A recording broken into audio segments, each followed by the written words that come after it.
नहमदुहु व नुसल्ली व नुसल्लिमु अला रसूलिहिल करीम। अम्मा बअद फ़अऊज़ु बिल्लाहि मिनश शैतानिर रजीम। बिस्मिल्लाहिर रहमानिर रहीम। वअब्दुल्लाह व ला तुश्रिकू बिही शैआ व बिल वालिदैनि इहसानन व बिज़िल क़ुरबा वल यतामा वल मसाकीन वल जारि ज़िल क़ुरबा वल जारिल जुनुब वस्साहिबि बिल जंबि वब्निस सबीली वमा मलकत अयमानुकुम इन्नल्लाहा ला युहिब्बु मन कान मुख्तालन फ़ख़ूरा। सदक़ल्लाहु मौलानल अज़ीम। अल्लाहुम्मा सल्लि अला सय्यिदिना व मौलाना मुहम्मदिन व अला आलि सय्यिदिना व मौलाना मुहम्मदिन व बारिक व सल्लिम। वअब्दुल्लाह, और इबादत करो अल्लाह की। ला तुश्रिकू, मत शरीक ठहराओ। ज़िल क़ुरबा, क़राबत वाला, क़ुर्ब वाला। यतामा, यतीम की जमा। मसाकीन, मिस्कीन के जमा। अल जार कहते हैं पड़ोसी को। अल जारिल जुनुब, अल जुनुब पहलू, वो जो दूर हो, रिश्तेदार ना हो। अस्साहिब, साथी। अल जम, जम का माना होता है पहलू। वब्न सबील, मुसाफिर। मलकत अयमानुकुम, तुम्हारे ममलूक। मुख्तालन, दिल में अपने आप को बड़ा समझने वाला। फ़ख़ूरन, ज़बान से शेखी मारने वाला, बड़ाई का इजहार करने वाला। तर्जुमा, और तुम इबादत करो अल्लाह की और उसके साथ किसी को भी शरीक न ठहराओ। और तुम एहसान करो माँ बाप के साथ, रिश्तेदारों के साथ, यतीमों मिस्कीनों के साथ और पड़ोसी के साथ जो क़राबत वाला है या क़ुर्ब वाला है। और वो पड़ोसी जो तुम्हारे पास रहता है, रिश्तेदार नहीं है, और जो तुम्हारे पहलू का साथी है, और जो मुसाफिर है, और जो ममलूक हैं, इन तमाम के साथ एहसान करो। बेशक अल्लाह ताला नहीं पसंद करते उस बंदे को जो दिल में बड़ा अपने आप को समझने वाला हो और ज़बान से शेखी मारने वाला।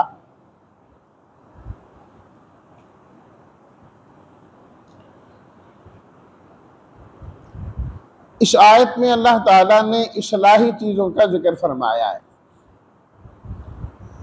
मुख्तलिफ अहकाम व मसाइल इससे पहले भी बयान फरमाए गए और इसके बाद की आयत में भी आएंगे। अल्लाह रब्बुल इज़्ज़त का ये अंदाज है कुरान मजीद के अंदर कि अहकामात के तज़किरे के साथ साथ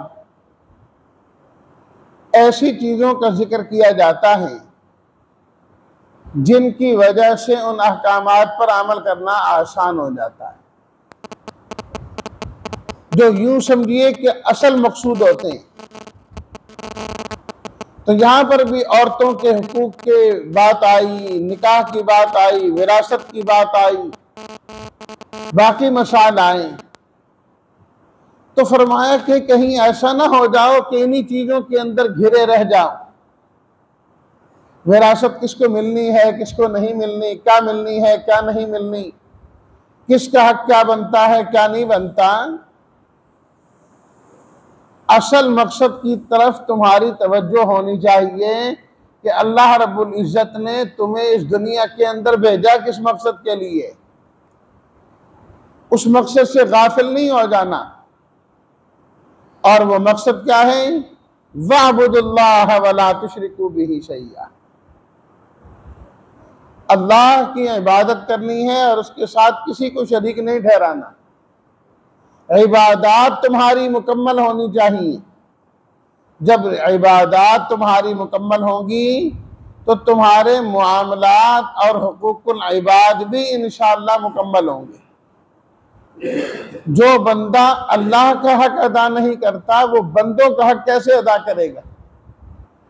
जिस अल्लाह ने पैदा किया, जो अल्लाह उसको जिंदगी देने वाला है, जो अल्लाह उसको रिज़्क़ देने वाला है, हर वक्त इंसान जिसका मोहताज है, अगर इंसान उसी को ही न याद करे और उसी की इबादत ना करे तो फिर किसी और की इबादत कैसे करेगा? किसी और के हुकूक कैसे अदा करेगा? वहां तो और ज्यादा गड़बड़ करने वाला होगा। तो इसलिए अल्लाह रब्बुल इज्जत ने साथ ही फरमाया वाबुदुल्लाह, अल्लाह की इबादत करनी, अल्लाह की इबादत करनी। और इबादत क्या है? अल्लाह के सामने अपने इंतहाई आजिज़ी जाहिर करनी है और अल्लाह को अजीम और बरतर समझना है और ये अकीदा रखना है कि मैं जिसकी इबादत कर रहा हूँ वो मेरे सारे हाल अहवाल से वाकिफ़ है और उसको पूरी कुदरत और ताकत है कि वो मेरी ज़रूरियात को पूरा कर सकता है। यह है इबादत। फरमाया ये सिर्फ और सिर्फ अल्लाह की होनी चाहिए। इंतहाई आजिज़ी अल्लाह के अलावा किसी और के सामने इख्तियार नहीं की जा सकती। सजदे में इंतहाई आजिज़ी होती है, इसलिए सजदा अल्लाह के अलावा किसी और को नहीं किया जा सकता। चाहे इंसान ये भी कहे कि मैं तो सिर्फ ताज़ीम के नियत से कर रहा हूं, इस शरीयत में फिर भी जायज़ नहीं। ये खास है अल्लाह के लिए, खास है अल्लाह के लिए। और इबादत अल्लाह के यहाँ मोतबर होने के लिए जरूरी है कि इंसान कुफर और शिरक से पाक हो, कुफर और शिरक से पाक हो। अगर इंसान के अकीदे में शिरक पाया जाता है कि अल्लाह रब्बुल इज़्ज़त की ज़ात के बराबर किसी और को समझता है या अल्लाह की सिफात किसी और में मानता है, तो वो मुशरिक है। अल्लाह ताला इस शख्स का कोई अमल भी कबूल नहीं करेंगे। काफिरों के और मुशरिकों के आमाल अल्लाह के यहाँ काबिल कबूल नहीं है, उन्हें रद्द कर दिया जाता है, रद्द कर दिया जाता है। इन्नल्लाह ला यगफिरु अन युशरक बिही, अल्लाह के साथ किसी को शरीक ठहराया जाए, इसी हाल में इंसान मर जाए, अल्लाह मग़फ़िरत नहीं करेंगे, नहीं होगी बख्शिश ऐसे आदमी की। और इसी तरह जो कुफर पर मर गया, इन्नल्लज़ीन कफ़रू व मातू व हुम कुफ़्फ़ार फलन यग़फ़िर लहुम, अल्लाह उनकी भी हरगिज़ बख्शिश नहीं फरमाएंगे। फलन यग़फ़िर अल्लाहु लहुम, नहीं होगी बख्शिश उनकी। इसलिए इबादत की मकबूलियत के लिए अकीदे का दुरुस्त होना जरूरी है, जरूरी है। कुफर से तो ईमान वाले बचते हैं कि ये कुफरिया चीज है, ये कुफरिया चीज है, लेकिन शैतान जो है मख्फी तौर पर शिरकियात को ईमान वालों में दाखिल करने की कोशिश करता है, इस तरीके से कि महसूस भी ना हो, पता भी ना लगे। तो इसलिए अल्लाह रब्बुल इज़्ज़त ने इबादत के साथ बाकायदा फरमाया वाबुदुल्लाह वला तुशरिकू बिही शैआ। इसके बाद हुकूकुल इबाद का जिक्र किया, हुकूकुल्लाह के बाद हुकूकुल इबाद। और सबसे पहले क्या? वबिल वालिदैनि इहसाना। हुकूकुल इबाद में से सबसे मुकद्दम इंसान के अपने माँ बाप हैं। हर नेमत अता करने वाला अल्लाह है, अल्लाह मुनइम हकीकी हैं, मुअती हैं, लेकिन अल्लाह ने उसका जो ज़ाहिरी सबब बनाया उन नेमतों का, वो इंसान के माँ बाप है, वो इंसान के माँ बाप है।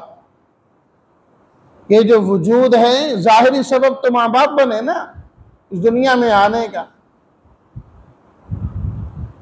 ये वजूद है, ये जिस्म है, इसमें हयात है, इसमें जिंदगी है, तो ये जहान है ना।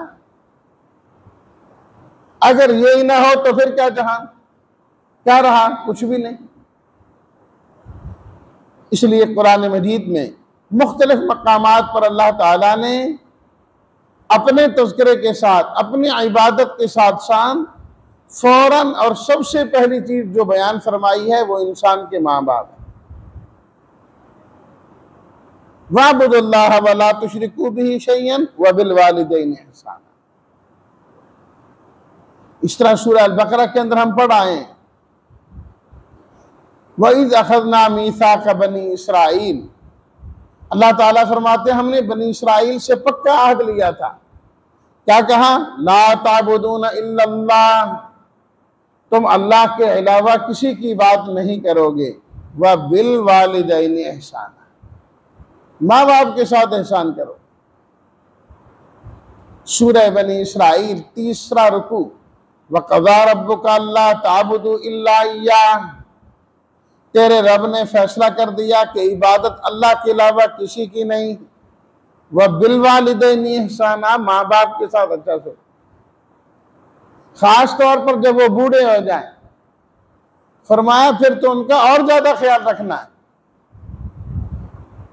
और ये भी नहीं फरमाया कि माँ बाप की सिर्फ इताअत करो, फरमाया वह बिल वालिदैनि इहसाना, एहसान करना है उनके साथ, हुस्ने सलूक, खिदमत तो करनी ही करनी है, जो हुक्म दें उसे मानना ही मानना है, और जिस्मानी तौर पर उनको राहत पहुंचानी है।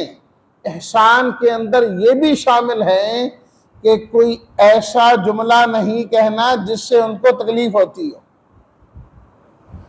वो बात सुनकर उनके दिल को ठेस पहुंचे, ऐसी बात भी नहीं कर सकते। और बल्कि अहादीस में तो यहां तक फरमाया गया इनके साथ तो अच्छा सलूक करना ही करना है। माँ बाप के जो दोस्त है ना, तुम्हारे बाप का जो दोस्त है, उस दोस्त के साथ भी अच्छा सलूक करना है। अल्लाहु अकबर, उसके साथ भी।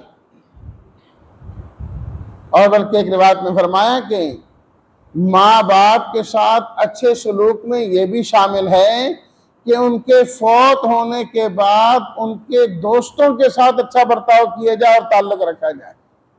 ये नहीं कि हमारे वालिद दुनिया से चले गए, बस उनकी दोस्तियां और ताल्लुकात भी खत्म, फरमाए उसे निभाना, गोया कि अपने बाप के साथ अच्छा सलूक करना है। हजरत अब्दुल्लाह बिन उमर रज़ियल्लाहु ताला अन्हुमा तशरीफ ले जा रहे हैं,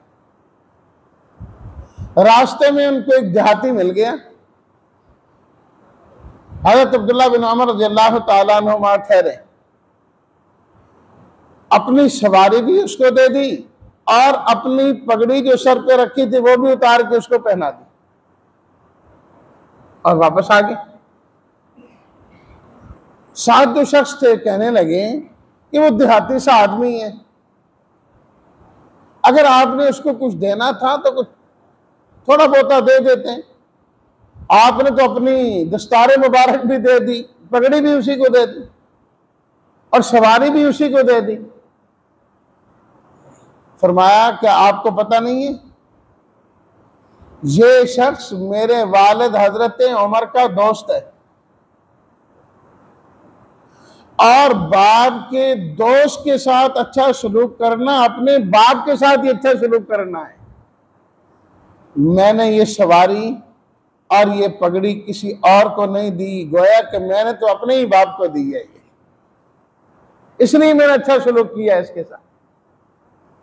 तो माँ बाप के दोस्तों के साथ भी अच्छा सलूक, यह भी वबिल वालिदैनि इहसाना के अंदर शामिल है। अल्लाहु अकबर। वबिदिल कुर्बा, इसके अलावा फरमाया कि तीसरे नंबर पर जो कराबत वाले हैं, जो रिश्तेदार हैं, उनके साथ भी अच्छा सलूक करना है, क्योंकि जो रिश्तेदारियां हैं ये इस दुनिया में काम आनी, आखिरत में तो आनी कोई नहीं है। ये जो अल्लाह ताला ने रिश्तेदारियां बनाई हैं इसीलिए ताकि आपस में इंसान ताल्लुकात निभाने वाला बने। भाई है और चचा है, फुफ्फी है, दीगर अजीज व अकारिब है, तो इनके साथ जो बर्ताव है वो गैर रिश्तेदारों के मुकाबले में ज्यादा होना चाहिए। इंसान खुद महसूस करे कि मेरा ताल्लुक उनके बनिस्बत ज्यादा है। आज तो अगरचे उल्टा है ना, सारी दुनिया के साथ ताल्लुकदारी है, सबके साथ है, नहीं है तो अपनों के साथ नहीं है। भाई भाई के साथ लड़ा हुआ है, बहन बहन के साथ लड़ी हुई है, जायदाद के मसाइल हैं और कैसे क्या है। सारी दुनिया से दोस्तियां, 500-500 नंबर अपने मोबाइल में रखे हैं, रोजाना सुबह उठ के सबको मैसेज करते हैं सुबह बखैर के, लेकिन अपने भाई का कोई पता नहीं कि वो कहाँ है और किस हाल में है। और कईयों को तो ये भी नहीं पता होता कि वो किधर है। ऐसी नाराजगी है, नहीं मुझे नहीं पता वो कहाँ रहता है, सुना पता कहीं रहता, बस मेरी उनसे ताल्लुकदारी नहीं है, मेरी बात नहीं। ला हौला वला कुव्वता इल्ला बिल्लाह। माँ बाप के बाद अल्लाह ताला ने रिश्तेदारों के हुकूक रखे, उनके साथ अच्छे ताल्लुक का फरमाया। जब माँ बाप के हुकूक नहीं रहे, उनका ख्याल नहीं है, तो रिश्तेदारों का कौन करेगा। ये मोबाइल ने तो ऐसा बेड़ा गर्क किया ना कि घर में बैठा पूरी दुनिया के साथ राब्ता हो रहा है उसका, अमेरिका में हो रहा है, फलां जगह हो रहा है, दीवार के पार माँ बाप है, उनका कोई पता नहीं है, दूसरी तरफ रिश्तेदार है, उनका कोई पता नहीं है, और पूरी दुनिया का पता है, हाल अहवाल मालूम है। सियासत में कौन हो रहा है, कौन आ रहा है, कौन जा रहा है, कौन इस्तीफा दे रहा है, कौन रुकनीयत से जा रहा है, सब कुछ पता है, लेकिन माँ बाप का कोई पता नहीं।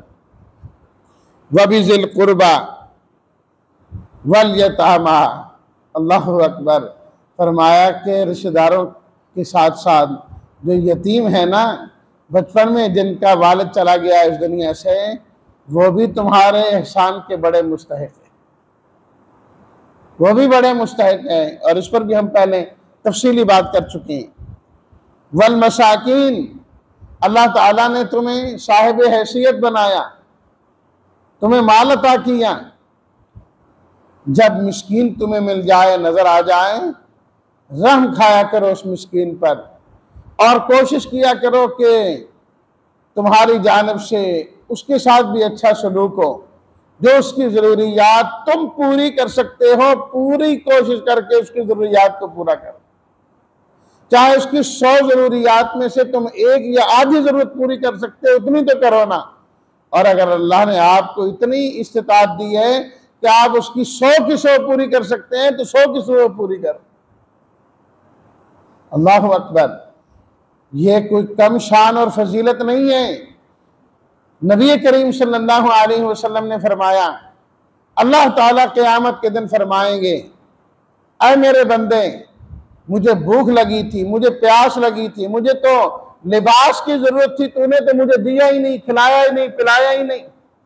परवरदिगार, आपको भूख लगे, प्यास लगी, लिबास की जरूरत हो, अल्लाह पाक फरमाएंगे, मेरा फलाना बंदा भूखा था, मेरा फलाना बंदा प्यासा था, मेरे उस बंदे को लिबास की जरूरत थी, अगर तू उसको दे देता तो गोया के यूं ही समझा जाता तूने मुझे दे दिया है।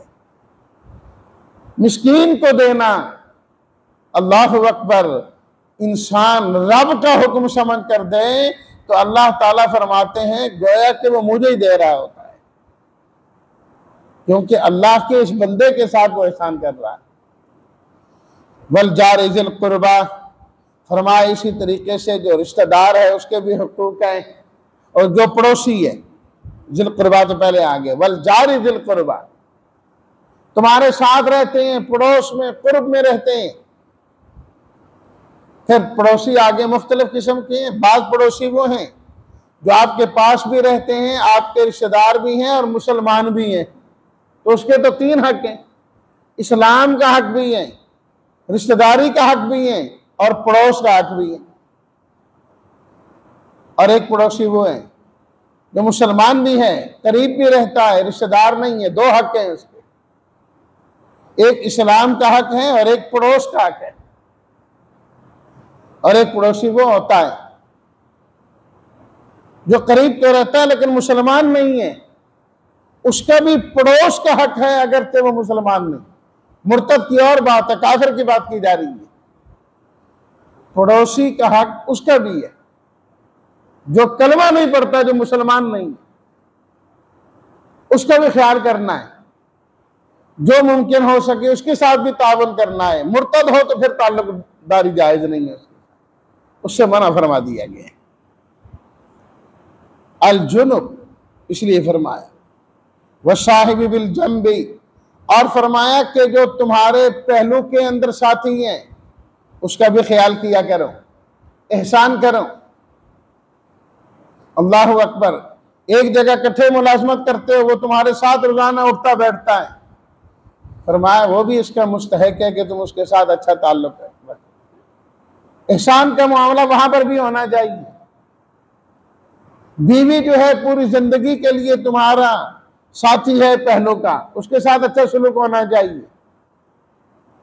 कुछ देर के लिए कहीं सफर कर रहे हैं, जो तुम्हारे साथ है उसका पूरा पूरा ख्याल करो। ये नहीं बस में बैठे कोनियां मार मार के उस बेचारे को कोने पे बैठने पर मजबूर किया है, चलो उधर मेरी जगह है। सफर करना है एहसान के साथ करो। वह साहिब बिल जंबी, किसी मजलिस में बैठे हैं तो मजलिस के आदाब में भी यही है कि आपके दाएं बाएं जो हैं उसका पूरा ख्याल करें। मस्जिद में बैठे, एक सफ में बैठे हैं, साथ वाले का भी ख्याल करें। ये नहीं कि अपनी बस रियायत करें, अपना ख्याल करें, वो बेचारा तंग होता जाए, ये नहीं होना चाहिए। वह साहिब बिल जंबी वब्न सबील, और इसी तरह फरमाया मुसाफिर जो अपने घर से दूर है, वतन से दूर है, वहां तो उसके पास सहूलियात हैं, सब कुछ है। जब इंसान घर से दूर हो जाता है, वतन से दूर हो जाता है, तो फिर वो राहत और वो चीजें नहीं रहती। तो तुम्हें चाहिए कि इन मुसाफिरों के साथ अच्छा ताल्लुक रखो, उनके साथ भी एहसान करो, जितना मुमकिन हो सके उनके लिए भी आसानियां पैदा करो। इंसान की शराफत का पता उसी वक्त लगता है कि मुश्किल हालत में इंसान क्या करता है। वो हज़रत उमर रज़ियल्लाहु ताला अन्हु के सामने एक आदमी ने किसी की तारीफें करना शुरू की, फलाना बंदा बड़ा अच्छा है, फलाना बंदा बड़ा अच्छा है। फरमाया कभी तुमने उनके साथ कोई मामला किया लेन देन का? कहा नहीं। फरमाया अच्छा ये बताओ कभी तुमने सफर किया उसके साथ? कहने लगे नहीं। फरमाया फिर तुम किस तरह तारीफ कर रहे हो? या तो मामला करके देखो फिर पता लगता है ये बंदा कैसा है, सफर करके देखो फिर पता लगता है ये बंदा कैसा है। अपने आप को तरजीह देता है, ये साथ वाले को भी तरजीह देता है, वहां सारी बातें खुलती हैं। वब्न सबील वमा मलकत ऐमानुकुम, फरमाया इसी तरीके से जो तुम्हारे गुलाम हैं, तुम्हारे ममलूक हैं, या आज के ज़माने में जो तुम्हारे नौकर हैं, उन गुलामों में तो नहीं आते ये। फरमाया उनके साथ भी तुम अच्छा सलूक किया करो। अल्लाहु अकबर। नबी करीम सल्लल्लाहु अलैहि वसल्लम ने अपने आखिरी वक्त में जब आप इस दुनिया से तशरीफ ले जाने लगे तो आखिरी जुमले आपने क्या फरमाया? अस्सलाह वमा मलकत ऐमानुकुम, अस्सलाह वमा मलकत ऐमानुकुम। लोगों नमाज की पाबंदी करना, नमाज की पाबंदी करना, और तुम अपने मातहतों के साथ अच्छा सलूक करना। यह आखिरी नसीहतें और वसीयतें आप अलैहिस्सलाम ने फरमाई। तो फरमाया ये मकसद है तुम्हारी जिंदगी का, इन चीजों के अंदर तुमने आना है, कहीं इनको ना भूल जाना। अलबत्ता इबादत के अंदर बहुत चीजें रुकावट होती है कि अगर उनमें से कोई चीज आ जाए तो ये जो इबादत है वो काबिल कबूल नहीं होती, या उनका वो लुत्फ और वो चीज नहीं रहती। इसके बाद अल्लाह ताला ने इस आयत के आखिरी जुमले और बाद की जो 2-3 आयत हैं उसके अंदर अल्लाह ताला ने इसी चीज को बयान फरमाया कि क्या क्या चीज है जो अल्लाह की पसंदीदा नहीं है, उसे छोड़ देना चाहिए। फरमाया दिल में तकब्बर हो, जबान पर फख्र हो, अल्लाह को ये पसंद नहीं है। और चीजें भी हैं, इंशाअल्लाह फिर उनका तज़किरा आइंदा दर्स में होगा। अल्लाह हम सबको पूरे तौर पर हुकूकुल्लाह भी अदा करने वाला बनाए और हुकूकुल इबाद की अदायगी भी मुकम्मल तौर पर अल्लाह हम सबको एहसान के साथ करने की तौफीक अता फरमाए। व आखिर दावाना अनिल हम्दुलिल्लाहि रब्बिल आलमीन।